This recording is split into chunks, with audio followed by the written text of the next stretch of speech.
Alléluia, gloire soit rendue à l'Éternel des armées. Que Dieu vous bénisse. Que Dieu vous accorde sa grâce en ces saisons de gloire, d'intimité, de miséricorde de Dieu. Bienvenue à l'école prophétique Les Aigles en action. Amen. Nous avons ainsi 8 signes qui montrent que Dieu vous appelle à jeûner et à prier. 8 signes qui montrent que Dieu vous appelle à jeûner et à prier. Amen.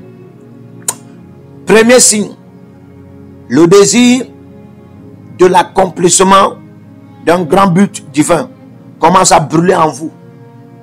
Ouais. Le désir de l'accomplissement d'un grand signe divin commence à brûler en vous. Lorsque vous commencez à en avoir un grand désir d'accomplir un grand but, sachez que Dieu vous appelle à jeûner et à prier. Vous avez des grands projets, vous avez des grands plans, mais parfois ça ne vous dit rien. Vous êtes toujours à l'aise. Vous êtes toujours vu de tout le monde comme tous les autres. Mais s'il y a un moment de votre vie, vous constatez que un grand projet au-dedans de vous, que vous avez projeté de manière énumérée quelque part, que vous avez même oublié, commence à brûler en vous soudainement. Ça brûle en vous du genre, vous voulez l'accomplir. C'est comme si vous voulez l'accomplir dès lors que cela commence à brûler en vous. Alors que quand vous regardez autour de vous, vous n'avez pas de pièces, vous n'avez pas des équipements nécessaires pour commencer ce projet et l'accomplir même. Mais cela brûle en vous comme un fort désir. La Bible écrit dans Philippiens 2, le verset 13, c'est Dieu qui met en nous le vouloir et le faire selon le bon plaisir de son gré.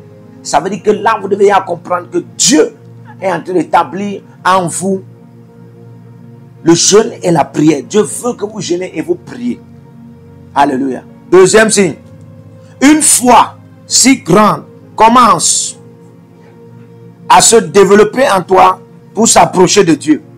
Une foi si grande commence à se développer en toi pour s'approcher de Dieu. Vous voyez, la Bible déclare dans Hébreux 11, le verset 6, que tous ceux qui s'approchent de Dieu croient que Dieu existe.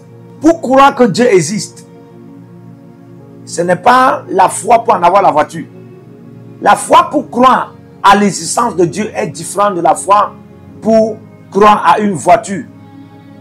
Ou bien pour croire à la venue d'une voiture. Tu peux croire au miracle d'une voiture parce que tout le monde peut faire des miracles. Oui. Tu peux croire au miracle d'un enfant parce que tout le monde peut croire. Parce que tout le monde peut croire au miracle d'un enfant et puis tout le monde peut faire le miracle de l'enfant. On apporte l'enfant. Parce que même la logique peut donner l'enfant aujourd'hui. Toutes sortes de agglomérations spirituelles aujourd'hui peuvent donner les enfants de manière miraculeuse. Mais écoutez, lorsqu'on dit que ceux qui s'approchent de Dieu croient que Dieu existe, ça c'est la foi à la dimension de Dieu. J'appelle cette foi la foi des possibilités divines. Ça c'est la foi à la dimension de Dieu. Et c'est comme ça quand vous voyez que votre foi commence à grandir. Commence à grandir au-dedans de vous. Vous ne voyez plus Dieu à la dimension de l'argent. Vous ne voyez plus Dieu à la dimension d'une voiture. Vous ne voyez plus Dieu à la dimension d'un enfant. Vous ne voyez plus Dieu à la dimension. Vous voyez Dieu à la dimension de l'au-delà. Au-delà de l'au-delà. Vous voyez Dieu à la dimension du multidimensionnel. Sachez, amen, que Dieu veut que vous jeûnez et vous priez. C'est-à-dire que Dieu aimerait que vous preniez croissance en lui par le jeûne et la prière. Alléluia. Troisième signe, un ressentiment ardent de se retirer d'un lieu dans un lieu de concentration spirituelle. Un ressentiment ardent de se retirer dans un lieu de concentration spirituelle. Vous voyez, il y avait quelqu'un dans la Bible que j'aimais beaucoup. Lui, il avait ce caractère-ci. Chaque fois qu'il voulait connaître que Dieu a entendu mettre dans le jeûne et la prière, qu'est-ce qu'il faisait? Il se retirait. Il ressentait fortement. Et quand vous voyez, pour connaître qu'il ressentait cela en lui, c'est qu'il ne disait à personne et il ne faisait point de bruit et il se retire. Quand vous passez votre temps à dire à tout le monde, ça ce n'est plus ça, non. Mais quand vous cherchez à garder ça au secret, la plupart des fois, quelqu'un veut jeûner, il commence à dire qu'il va dire à 10 personnes qu'il veut jeûner. Il veut prier, il dit à 20 personnes qu'il veut prier. Frère, ça c'est pas Dieu qui veut que tu jeûnes et tu pries. C'est toi-même. Sinon, quand c'est Dieu qui veut que tu jeûnes et tu pries, il y a d'abord un calme que lui va imposer en toi. Et ce calme va t'imposer aussi à aller dans un lieu de concentration spirituelle. C'est du genre de Genèse 24, le verset 60. Le caractère d'Isaac. La Bible dit qu'il aimait se retirer. Il aimait se retirer pour aller dans des endroits calmes pour méditer. Il ne disait à personne. Jean qui avait 40 ans, il veut dire Isaac qui avait 40 ans, il n'était pas marié. Absolument, l'aspect du célibat devait le déranger. Mais ça n'a pas dérangé parce qu'il avait un grand désir en lui. Il ressentait un ardent désir de se retirer dans un lieu de concentration spirituelle. Vous restez comme ça et puis, il y a tout dans la maison, il y a tout dans la cour. Votre femme a tout bien, votre mari a tout, vos enfants ont tout. Mais vous n'êtes pas à l'aise. C'est un moment comme ça. Vous n'êtes pas à l'aise. Quelque chose au-dedans de vous dit qu'il y a quelque chose qui manque. Sachez que Dieu vous appelle au jeûne et à la prière. Alléluia. Quatrième secret, le détournement subit des penchants de vos cœurs s'allume en vous comme une lampe qui vous ouvre le cœur de Dieu. Le détournement subit, penchant de vos cœurs, s'allume en vous comme une lampe qui vous ouvre le cœur de Dieu. Alléluia.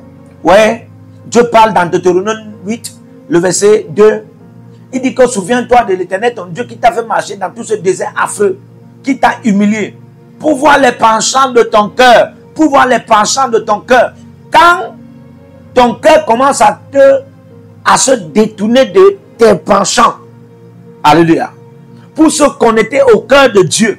Et c'est comme si c'est une lampe qui t'ouvre le cœur de Dieu.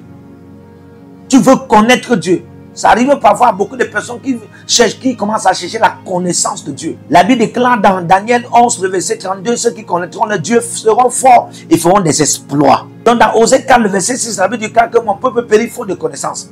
C'est-à-dire que quand tu n'as pas la connaissance de Dieu, tu auras la faiblesse de la chair et puis tu pourras mourir, parce que dans Romains 8, ceux qui s'affectionnent à la chair auront la force de la chair pour mourir.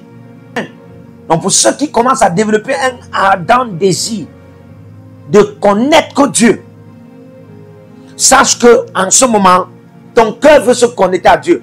Ton cœur veut s'abandonner à Dieu. Maintenant écoutez, David n'avait pas encore fait quelque chose pour que Dieu dise que voici l'homme selon mon cœur. Souvenez-vous, pour la première fois, David était en brousse et il faisait perdre les brebis de son père biologique.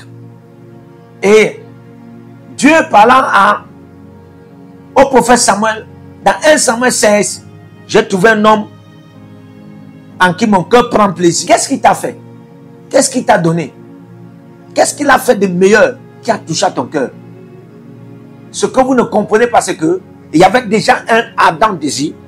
Il y avait un détournement de penchant du cœur de David. Son cœur s'est détourné de ses mauvais penchants pour se connecter au cœur de Dieu. Et là, c'est un signe que Dieu appelle au jeûne et la prière. Quand toi-même tu ne veux plus faire de mauvaises choses. Quand toi-même tu ne veux plus marcher dans l'assemblée des moqueurs, dans l'assemblée des commères, dans ceux qui font du mal, dans ceux qui mentent, dans ceux qui haïssent les autres, dans ceux qui commettent toutes sortes de sorts. Tu es fatigué d'être fatigué de la fatigue qui te fatigue chaque jour, de toujours faire les mêmes choses qui ne glorifient pas Dieu. Tu décides de troubler cette fatigue en détournant ton cœur vers Dieu.